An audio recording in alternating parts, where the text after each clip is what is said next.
የተፈጥሮና የታሪክ ብሔራዊ ሙዚየምና ኮስሞኖቫ ናቹር ሂስቶሪስካ ሙዚየት ኦክ ኮስሞኖቫ ስዊድኖች ታሪክ አፍርሰው ታሪክ የማቆም ልምድ የላቸውም።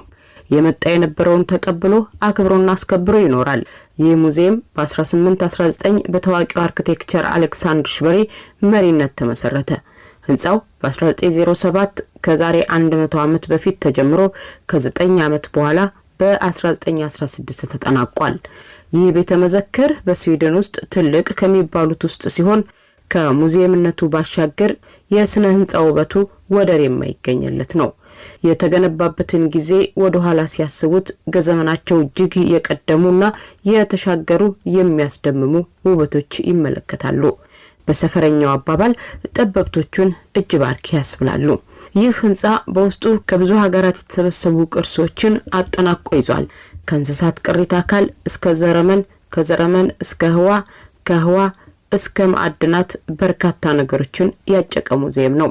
ለዛሬ ስለ ሙዚየሙ ብዙም ማለት ባንችልም በዚሁ ህንጻው ስለሚገኘው ስለ አንድ ክፍል ግን የምንለው ይኖርናል። በር ላይ ሲገቡ የመግቢያ ትኬቶችን እንዲያሳዩ ሁለት ሰዎች ግራና ቀኝ እስከ ሙሉ ፕሮቶኮላቸው ይጠብቁታል። የቋንቋ ችግር ያለበት እንደሆነ ተርጓሚ ማዳመጫ ይሰጡታል። በስተግራ ወይ በስተቀኝ መግቢያ በር ቁልቁል ደረጃዎችን ትንሽ እንደወረዱ ጨለማ የሚመስል ክፍል ውስጥ ይገባሉ። ብዙ ጊዜ ቤቱ በቱሪስቶች ሙሉ ነው። ሽቅብ 7 ደረጃ መሳይ ቀጥ ያለ ደረጃዎችን ይወጡና ልቦት ያሻው ቦታ ላይ ይቀመጣሉ። እርሶ ካሉበት መቀመጫ መጀመሪያ ላይ ያለውን ወንበር ለማየት መቆምና ቁልቁል ማየት ብቻ በቂ ላይሆን ይችላል። ወደ ኋላዎትም ቢመለከቱ እንደዛው። ብቻ እርሶ የሆነ ትልቅ እንቁላል ውስጥ የአስኳሉን ሚና እንደሚጫወቱ ያስቡት። 262 መቀመጫ ያለው አዳራሽ ሞላም አልሞላም ኮሽ የሚል ድምጽ አይሰሙም። ጸጥ ለደቂቃዎች። የመድረክ አስተዋዋቂው የእንኳን ደህና መጣችሁ መልእክት ለታዳሚው በእንግሊዘኛና በስዊድንኛ አቅርቦ ያደጋ ጊዜ በሮችን፣ መጸዳጃ ቤቶችን በትህትና አስረድቶ ደብዛዛውን ቤት ወደ ድቅድቅ ጨለማ ቀይሮ ይሰወራል። ይህ ቤት ዘመናዊውን የአይማክስ ቴክኖሎጂ የሚጠቀም የኮፓል መስታወት ስክሪን ያለው በእንቁላል ቅርጽ የተሰራ ሲኒማ ቤት ነው። ኮስሞኖቫ በ1992 ተመስርቶ ከዚያን ጊዜ ጀምሮ ከ10 ሚሊዮን በላይ ተመልካቾችን ያስተናገደ ሲኒማ ቤት። ቤቱ በ760 ኩቢክ ሜትር ወይንም 760 ሺህ ሊትር የሚይዝ እንቁላል ቅርጽ መሳይ ሲሆን በኮፓል መስታወት በመጠቀም የረቀቀ ቴክኖሎጂ የሚታይበት ከ2000 በላይ የሌዘር ብርሃኖችና ከ68 ሚሊያርድ በላይ ቀለሞችን የሚያወጣ ቴክኖሎጂ የተገጠመለት ነው። በኮስሞኖቫ የተፈጥሮ ህይወት፣ የባህር ጥልቀት፣ የምድር ውስጥ እንዲሁም አስትሮኖሚዎች ፕላኔቶች ላይ የሚደረጉ ጥናታዊ ፊልሞች የሚቀርቡበት ሲሆን ተመራማሪዎችና በዘርፉ የተሰማሩ ሰዎች አዘውትረው የሚጎበኙት ቦታ ነው። ይህ የአይማክስ ሌዘር ቴክኖሎጂ ብዙ ሀገራት የሌላቸው ሲሆን ፊልም ቤቱ ከ2 ዓመት ህፃናት ጀምሮ ክፍት ቢሆንም እንደ ፊልሙ ወይንም ዶክመንተሪው አይነት የእድሜ ገደቡ እስከ 10 ዓመት የዘለቀ ይሆናል። እንደ የእድሜያቸው መጠነኛውን የ3D ፊልሞች ይጋበዛሉ። ይህ ፊልም ቤት ከመደበኛው ፊልም ቤቶች የሚለየው የአይማክስ ዳም ኦምኒማክስ ቴክኖሎጂ ያለው ነው። ይህም ማለት እጅግ በጣም ትልቅ ኩፓል መመልከቻ መስታወት ያለው መሆኑ ካሜራው ከሰው ግዝፈት በላይ በተመጣጣኝ መጠን አቅርቦ ማሳየቱ ነው። ይህ ማለት መደበኛ ፊልም ቤቶች በብዙ መብራቶችና 2D ወይንም 3D መስታወት የሚቀርቡ ሲሆኑ ከአይማክስ ቴክኖሎጂ ጋር የሚደራረሱ አይደሉም።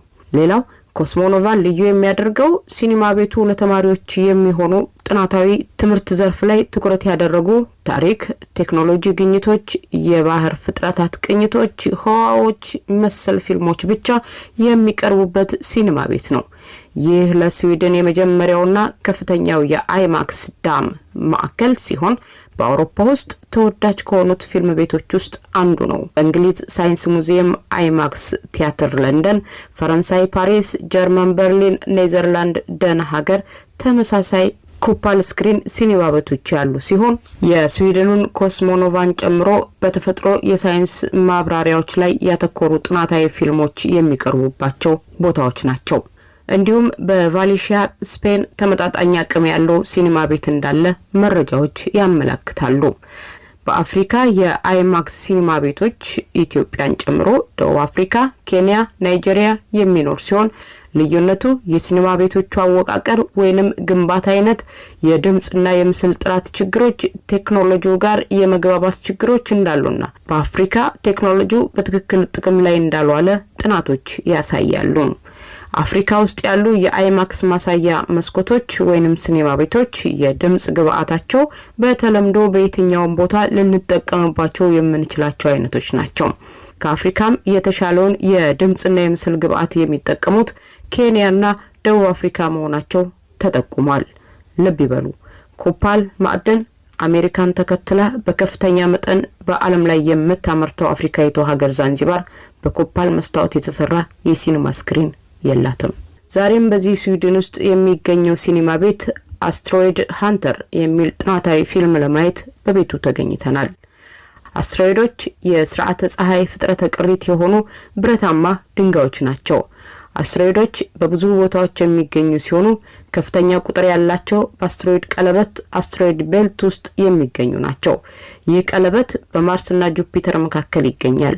በመሆኑም አስትሮይዶች ለማርስ በጣም የቀረቡ ሲሆኑ በተለይም ለምድር በጣም የቀረቧት አስትሮይዶች ወደፊት ምድርን ድምጥማጧን ያጠፏታል ተብሎ የሚነገርላቸው ናቸው።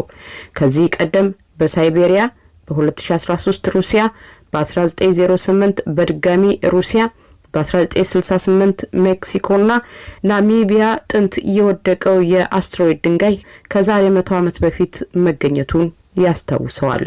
ዛሬም ከ8 ወራቶች በላይ ሲኒማ ቤቱ ላይ የቆየው ይህ ጥናታዊ ፊልም ለተመራማሪዎች መነሻ ይሆን ዘንድ አስትሮይድ ምድርን ቢያገኛት የሚፈጠረውን አደጋ እንዳያገኛት ደግሞ ምን መደረግ እንዳለበት ፊልሙ በዘገባው በሳይንቲስቶች ማብራሪያ ታጅቦ ቀርቧል። ምናልባትም ይህንን ፊልም ሲመለከቱ የጥናቱ አንድ አካል የሆኑ ያክል ይሰማዎታል። ይህ ክስተት ከ100 ዓመታቶች በኋላ ሊከሰት እንደሚችል ተብራርቷል።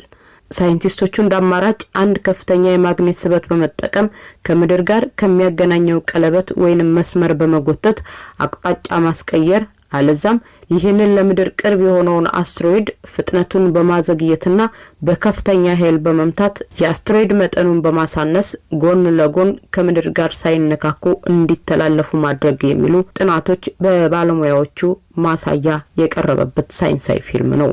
ልብ ይበሉ፣ እሳት እየተፋ ወደ ምድር እየተምዘገዘገ የሚወርድ አስትሮይድ ወይንም ድንጋይ ውሃ ላይ ሲያርፍ የዚያም ሞገድ ህንጻዎችን ሲበታተን የሚያዩት በጣም ትልቅ ወይንም ግዙፍ፣ በጣም ግዙፍ ወይንም ግዙፍ መመልከቻ የሆነ አንድ ስክሪን ውስጥ ሆነው ነው። ተመልካቾቻችን የዛሬውን የዙረት ፕሮግራም በዚሁ ቋጭተናል። በሚቀጥለው ሳምንት ሌላ ቦታ አብረን እንዞራለን።